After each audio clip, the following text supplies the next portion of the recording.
When I started learning English, I remember feeling very excited but also a little nervous. I wanted to speak fluently, but it seemed like such a big task. I would look at people who spoke English so well and wonder, how did they do it? One day, my teacher told me something I will never forget.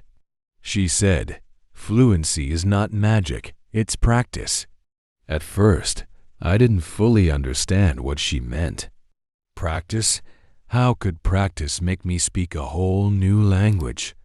But as time went on, I realized she was right. Every small effort I made to use English helped me improve. Fluency is like building a house. You start with small bricks, and over time, you build something strong. One thing I learned early was the importance of setting a goal. My goal was simple.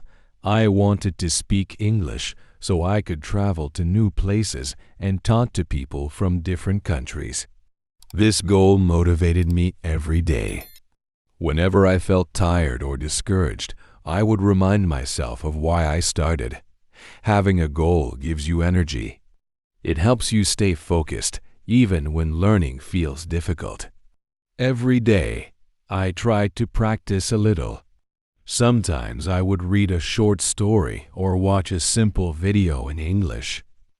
Other times, I would try to speak with someone, even if it was just for a few minutes.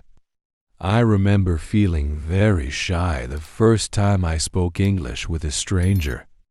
I worried about making mistakes. But then I realized something important. Everyone makes mistakes when they learn. Mistakes are not bad. They are opportunities to grow. One of my favorite ways to practice was by listening.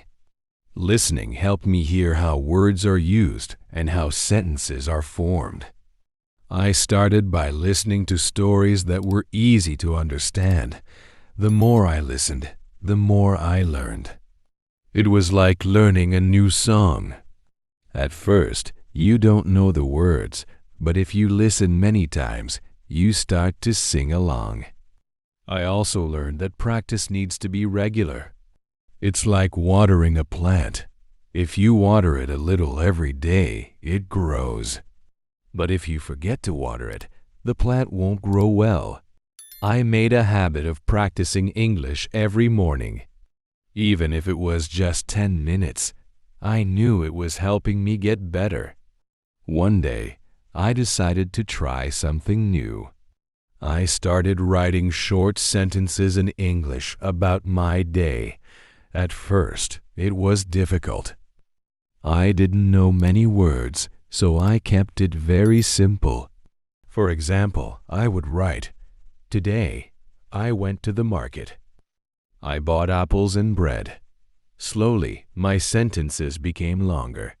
I started using new words I had learned. Writing helped me remember these words and use them naturally.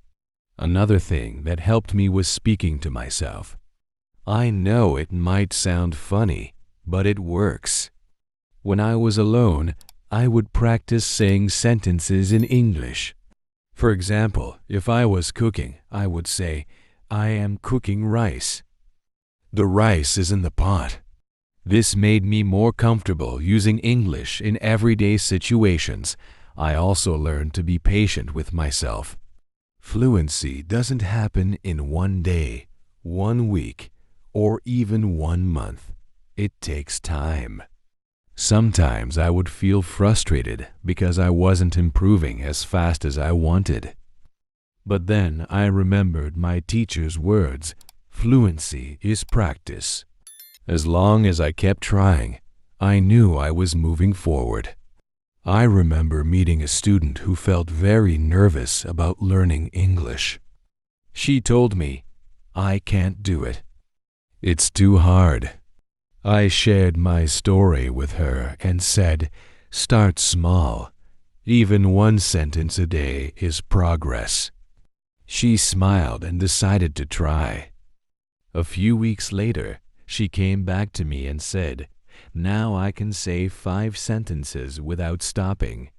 Seeing her progress made me realize how important it is to celebrate small victories. Fluency is not about being perfect. It's about being brave enough to try. It's about using every opportunity to practice. When I understood this, learning English became fun for me. I didn't see it as something I had to do. I saw it as something I wanted to do. Every word I learned felt like a new door opening. Looking back, I realized that the journey to fluency is just as important as the destination. Every step, every effort, every mistake taught me something new. It made me stronger, more confident, and more excited to keep learning. When I started speaking English, I was afraid of making mistakes. I worried that people would laugh at me or that I would say something wrong.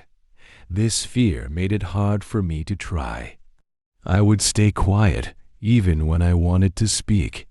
But one day, my teacher said something that changed my perspective. She told me, "Every mistake you make is a step closer to fluency." At first, I didn't believe her.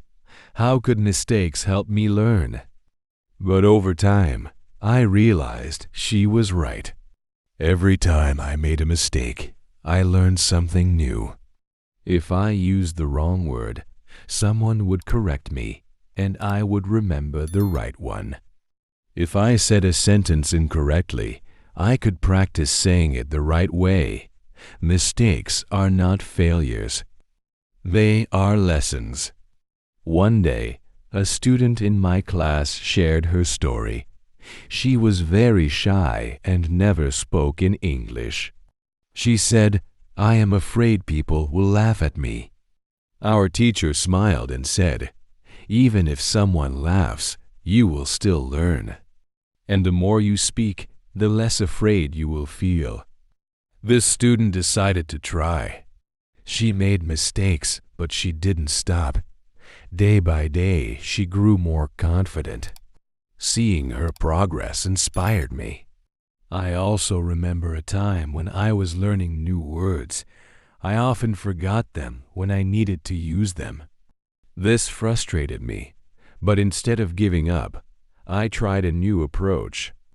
I wrote the words on small cards and practiced using them in sentences. For example, if I learned the word beautiful, I would say, "The sky is beautiful today." Slowly, I became better at remembering and using new words. Another thing that helped me was speaking with friends. I had a friend who was also learning English. We made a promise to speak only in English during our conversations. At first, we made many mistakes and we laughed a lot. But instead of feeling bad, we encouraged each other. Speaking with someone who understood my struggles made me feel less afraid. Mistakes also taught me to think creatively. Sometimes, I didn't know the exact word I needed. Instead of stopping, I tried to explain the word using other words I already knew. For example, if I didn't know the word bicycle, I would say, "It is a thing with two wheels that you ride." People understood me, and this gave me confidence to keep speaking. I realized that learning a language is like learning to walk. When a baby learns to walk, they fall many times, but they never stop trying. Each fall helps them get better. The same is true for speaking English. Each mistake is like a small fall that helps you stand stronger.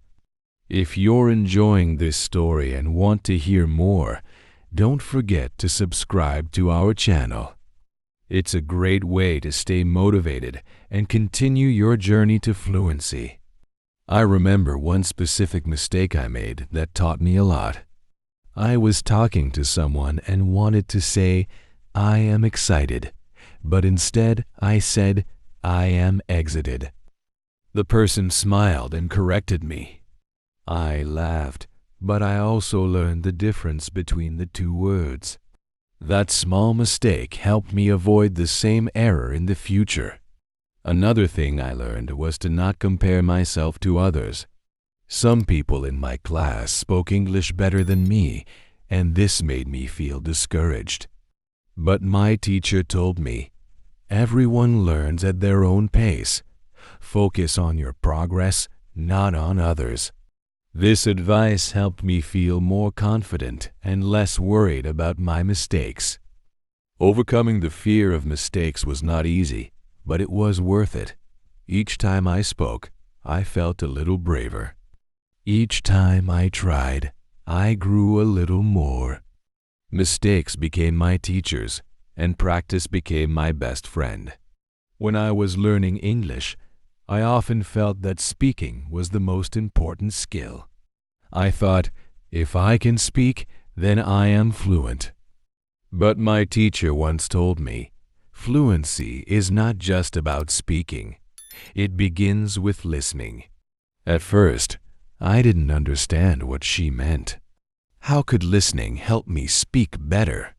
But soon, I discovered how powerful listening truly is. Listening is like building the foundation of a house. Without it, everything else becomes weak. When you listen, you hear how words are pronounced, how sentences are structured, and how people use expressions naturally. Listening helps you learn the rhythm of a language.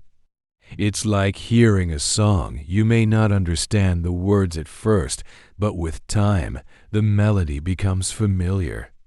I remember when I started listening to English stories. At first, I felt lost.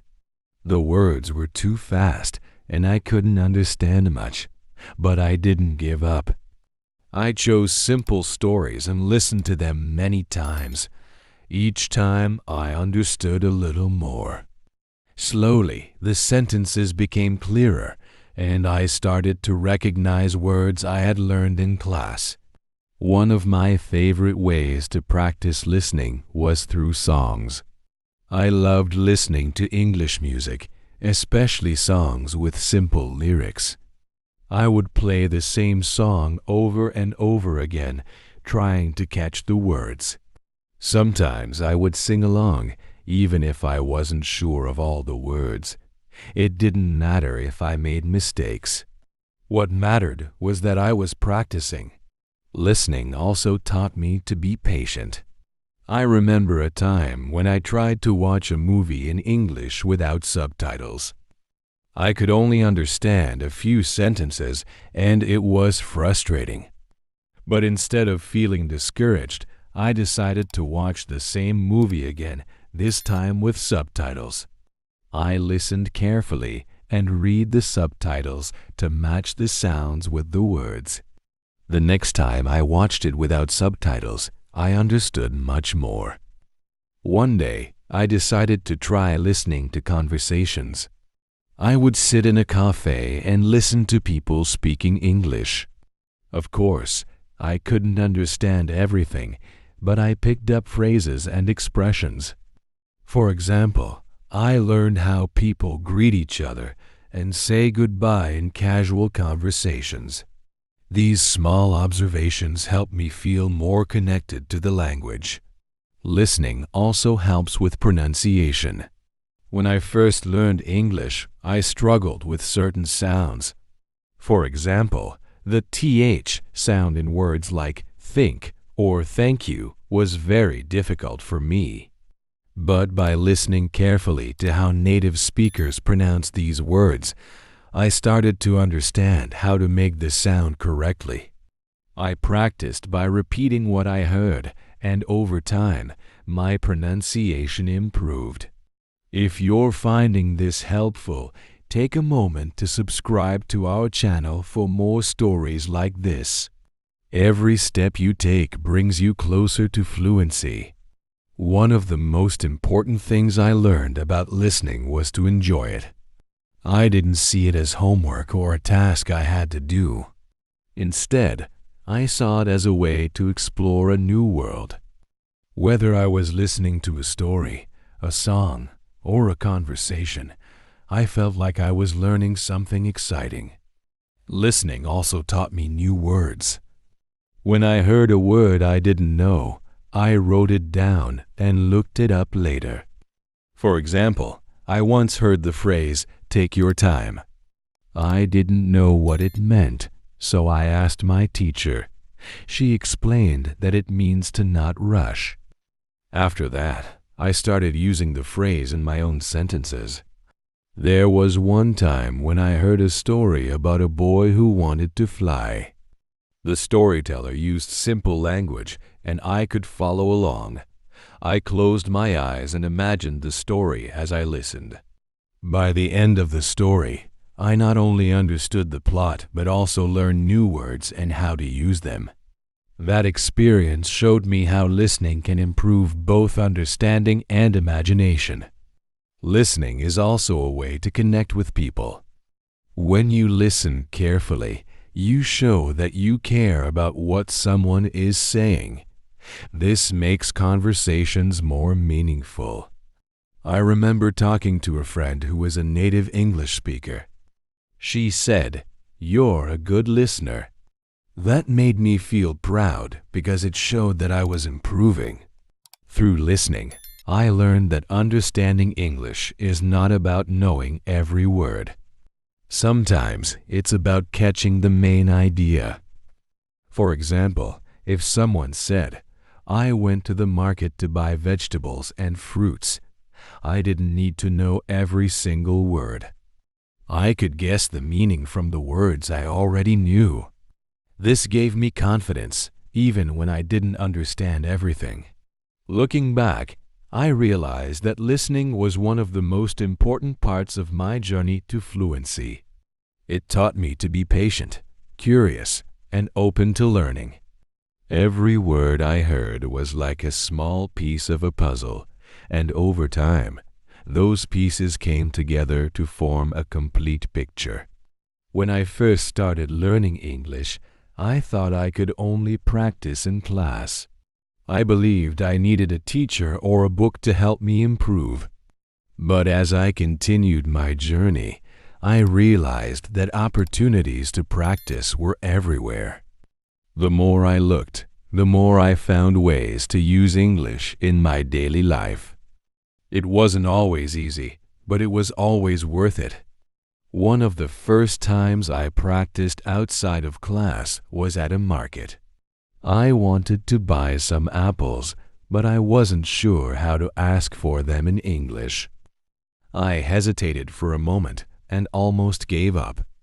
But then I remembered what my teacher always said: practice whenever you can. I took a deep breath and said, "I want apples, please." It was a simple sentence, but it felt like a big victory. The seller smiled and understood me. That moment gave me confidence to try again. Another place where I practiced was at home. When I was cooking, I would describe what I was doing in English. For example, if I was making rice, I would say, "I am washing the rice. Now I am cooking the rice in a pot." It might sound simple, but these small sentences helped me think in English. Over time, I started using more words and making longer sentences. I also practiced while walking in the park. I would look around and name the things I saw in English. There is a tree. The tree has green leaves. I see a dog. The dog is running. At first, it felt strange to talk to myself, but it became a fun habit.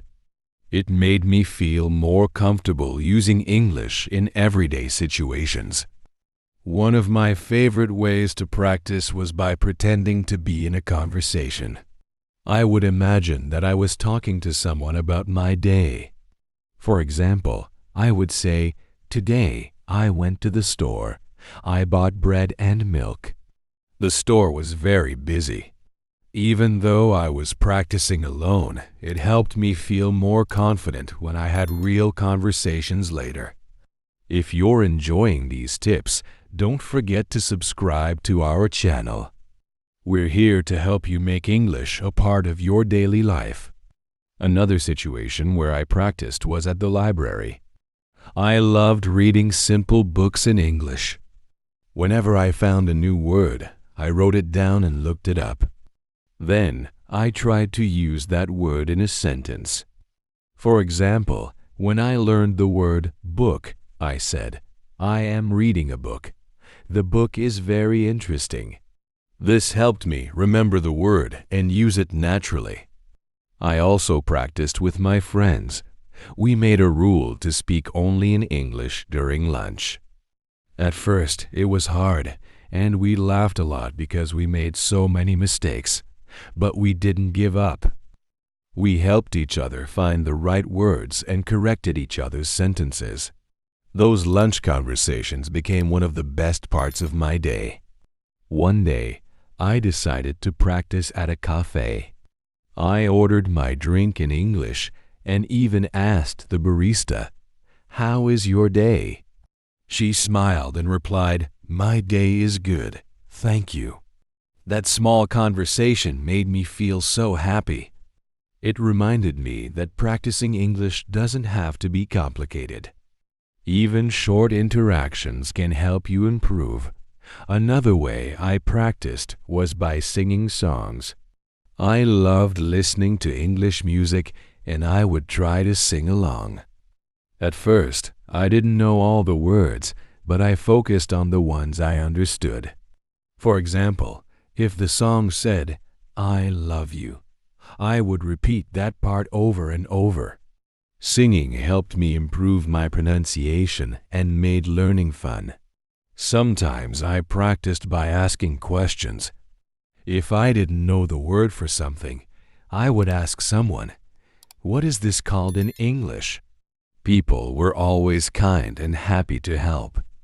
I learned many new words this way, and it gave me the courage to keep asking questions.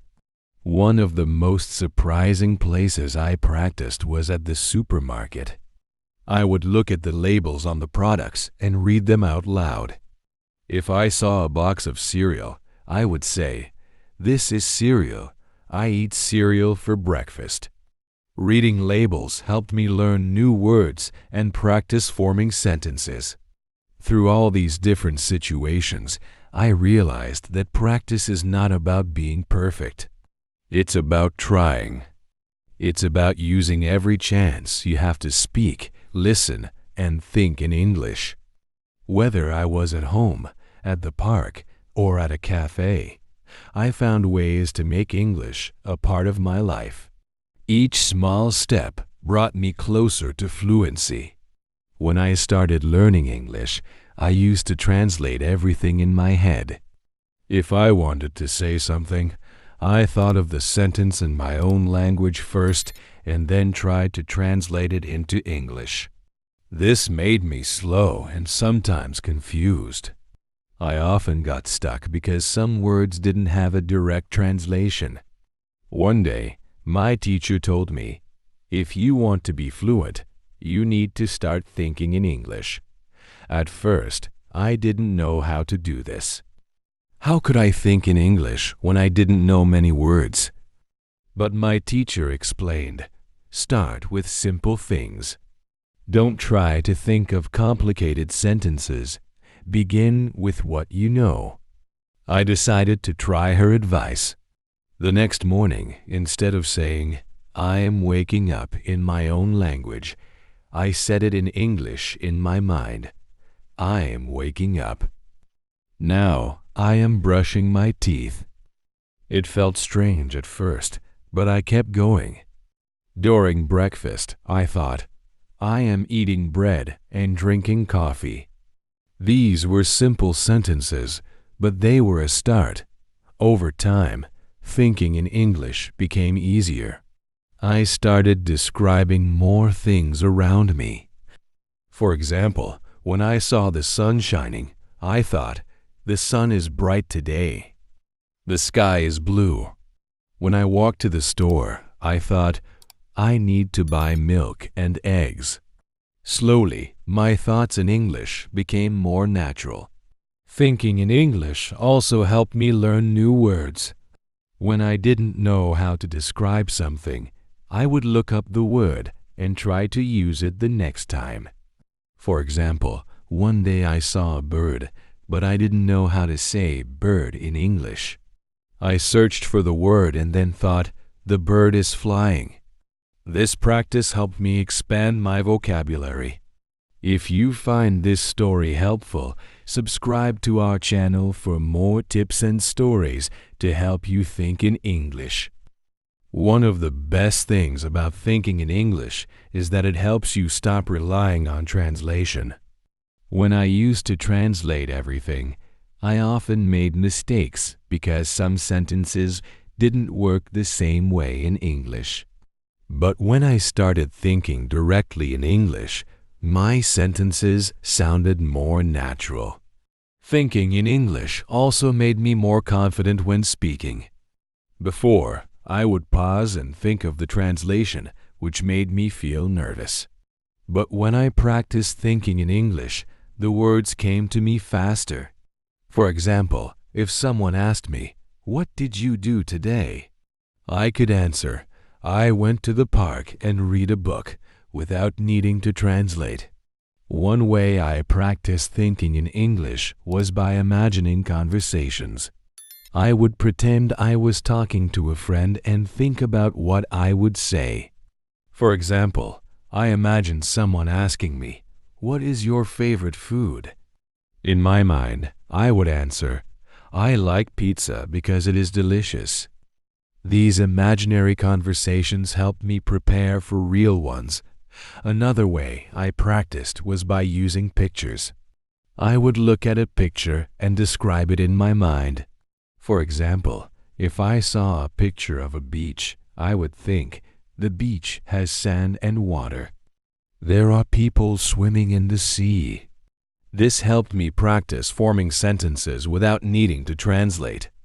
I also tried to think in English when I was feeling emotional.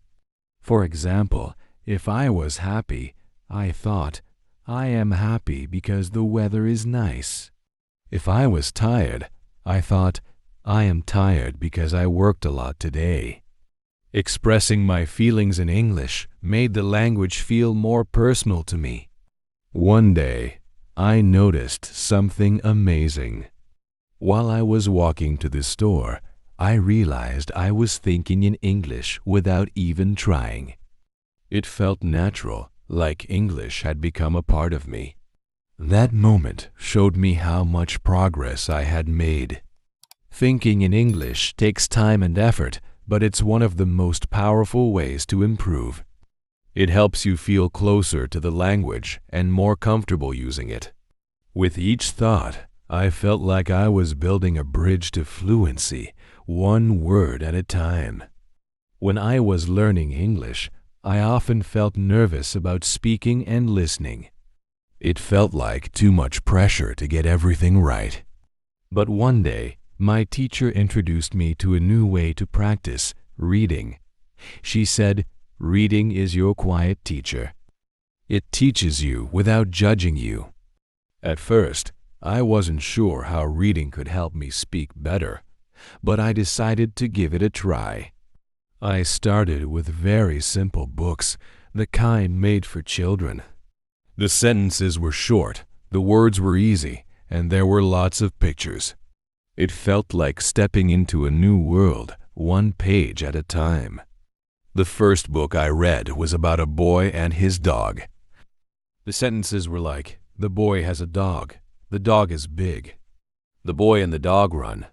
I remember reading those words and thinking, this is so simple, but I'm learning.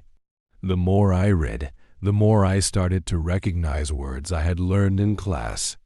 One of the best things about reading is that it lets you go at your own pace. If I didn't understand a sentence, I could stop and read it again. There was no rush. I could take my time to look up new words and write them down.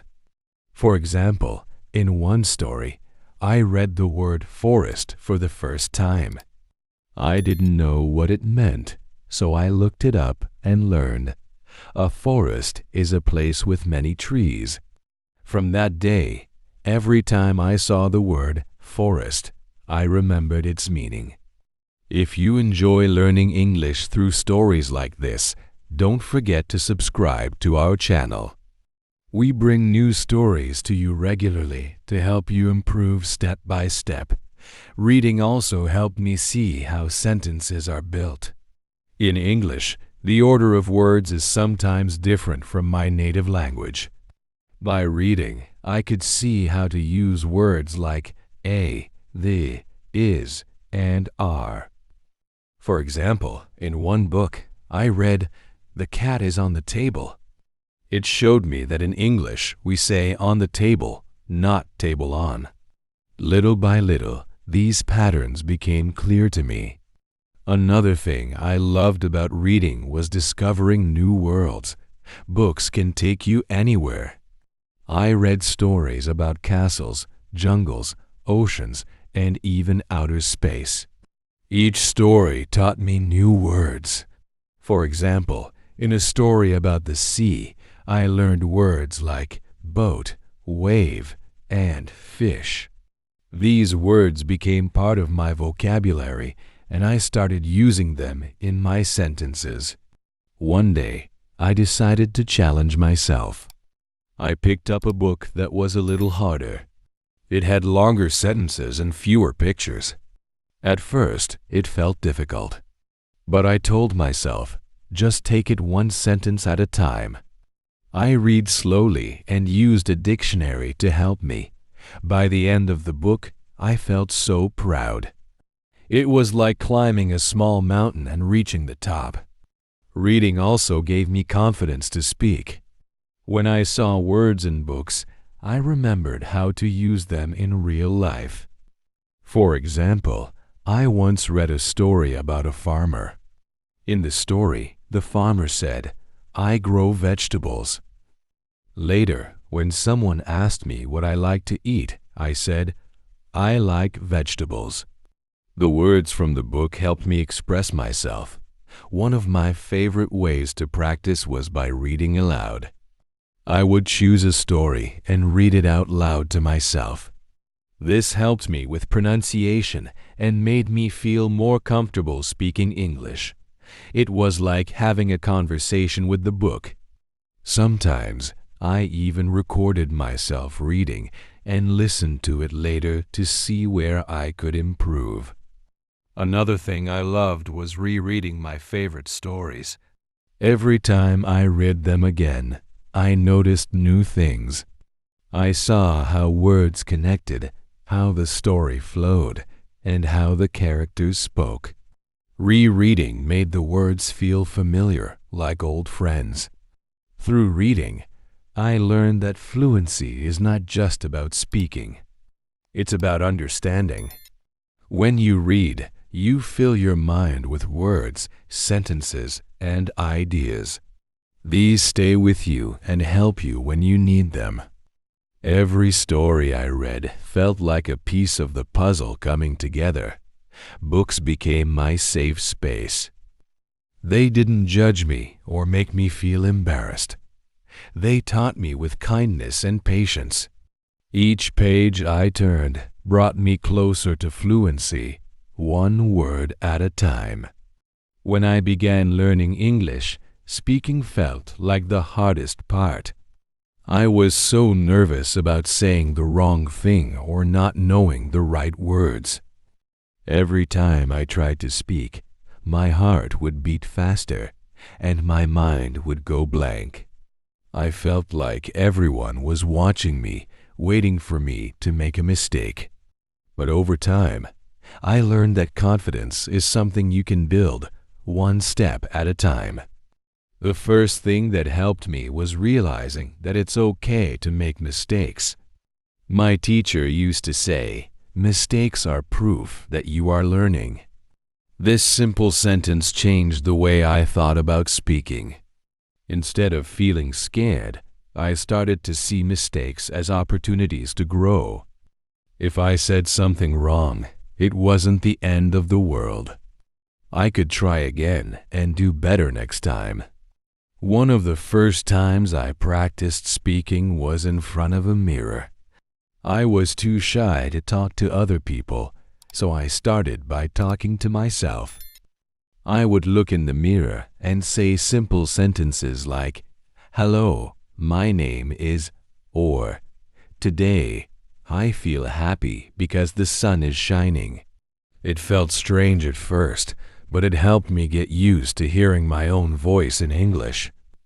Another thing that helped me was recording myself. I would read a short story or describe my day and then listen to the recording. At first, it was hard to hear my mistakes, but I reminded myself that this was part of the process. Listening to my recordings showed me where I could improve, and over time, I noticed that I was speaking more clearly and confidently. If you're enjoying this journey with me, remember to subscribe to our channel. Your support motivates us to bring you more helpful tips and stories. Speaking with friends also made a big difference. I had a friend who was learning English too, and we decided to practice together. We made a rule: only English during our conversations. At first, we laughed a lot because we made so many mistakes, but instead of feeling embarrassed, we encouraged each other. These conversations became a safe space for us to practice without fear. One day, I decided to join a language group. It was a small group of people learning English, just like me. We met once a week to talk about different topics. The group leader always started with simple questions like, "What is your favorite food?" or "What did you do this week?" At first, I felt nervous, but everyone in the group was very kind. They understood that we were all learning, and they cheered for every small success. Another way I practiced was by talking to strangers in safe situations, like at a store or cafe. For example, I would order my coffee in English and say, "Thank you," or "Have a nice day." These short interactions helped me feel more comfortable using English in real-life situations. Every time I spoke, even if it was just a few words, I felt a little more confident. One of the most surprising things I learned was that speaking slowly actually made me feel more confident. At first, I thought I needed to speak quickly to sound fluent. But my teacher said, it's better to speak slowly and clearly than to rush and make mistakes. When I slowed down, I had more time to think about my words, and people understood me better. This made me feel proud and encouraged me to keep going. I also discovered that talking about topics I loved made speaking easier. For example, I love music, so I would often talk about my favorite songs or singers. Because I was excited about the topic, the words came more naturally. Speaking about things that interest, you can make the process feel less like work and more like fun. Another tip I learned was to use simple words and sentences. When I first started speaking, I tried to use big words to sound smart, but this only made me feel more nervous. My teacher reminded me, simple is better. The goal is to communicate, not to impress. Once I started using simple words, I felt more relaxed and my conversations flowed more easily. Through all these experiences, I learned that confidence is not something you are born with. It's something you build, step by step. Every time I spoke, even if it was just one sentence, I was taking a step forward. Speaking became less about perfection and more about connection. Each word I said brought me closer to fluency and helped me feel more comfortable in my own voice. When I started learning English, I often focused on what I couldn't do. I would think, I can't speak fluently, or I don't know enough words. These thoughts made me feel discouraged.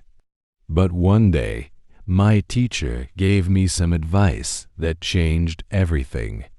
She said, "Don't focus on what you can't do. Celebrate what you can do." At first, I didn't understand. Celebrate?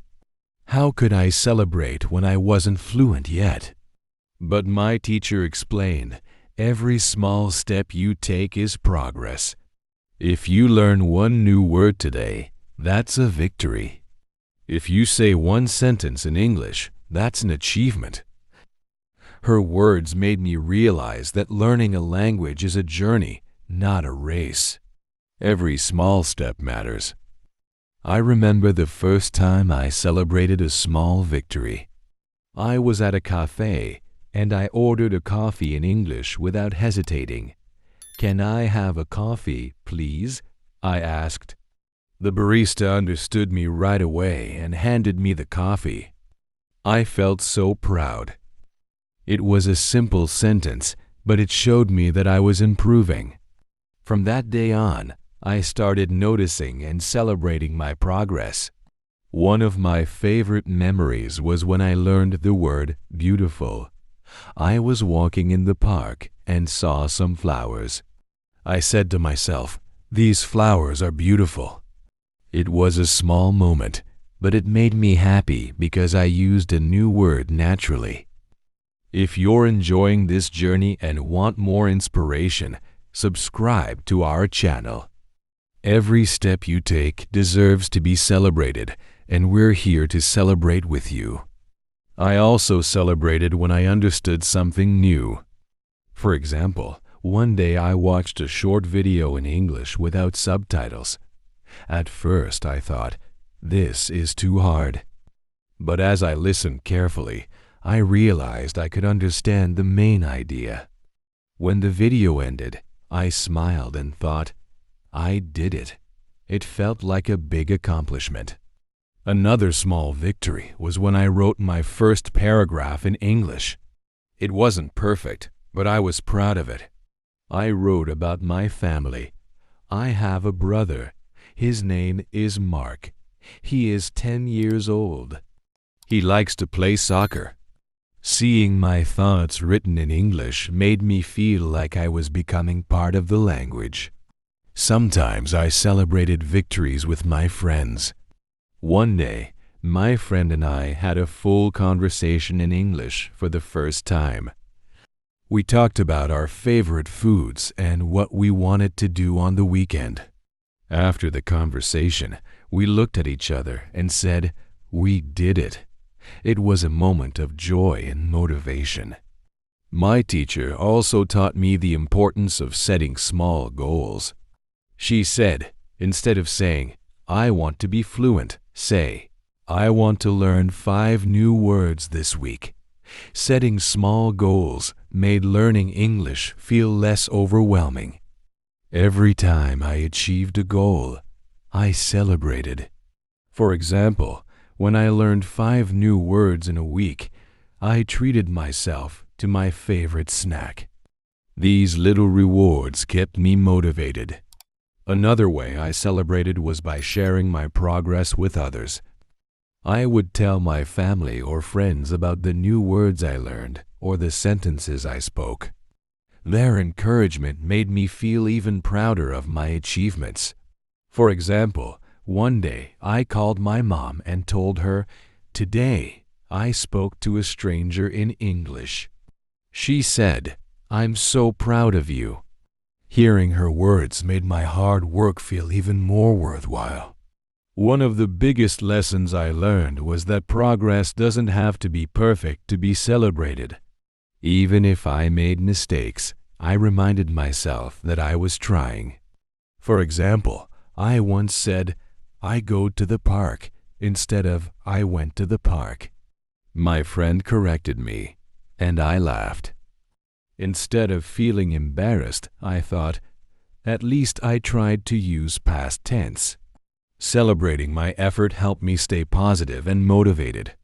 Through celebrating small victories, I realized that fluency is not just about reaching the destination. It's about enjoying the journey. Each word I learned, each sentence I spoke, and each mistake I corrected was a step forward. Every small achievement reminded me that I was growing, little by little, every single day.